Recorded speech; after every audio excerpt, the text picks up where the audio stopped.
dynamics of roster building and how that keeps shifting. With retention, there were some examples of like prolonged retention and renegotiations, I guess.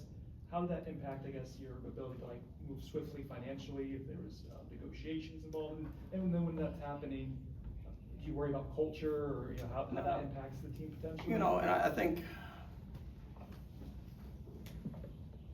what is perceived on the outside is not always the reality of the inside. And you talk about some of the early parts of the process, and then there are the situations where there's a process that whether it's kids, schools, everybody works through to kind of find the best situation that they're moving forward. And I do think that's a new age in college athletics, that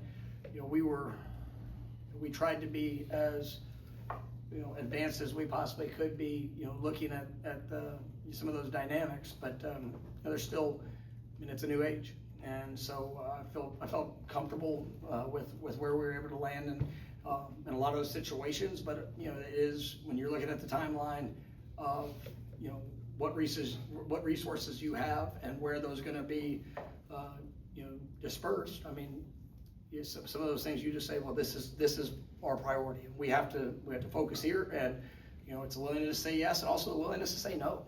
And that happened in a couple situations that at the end of the day, I think we were able to address the areas of need, address the areas where we needed added competition, and I feel good with the resources that we have, where we've been able to kind of land. All right, we'll go back to Corey.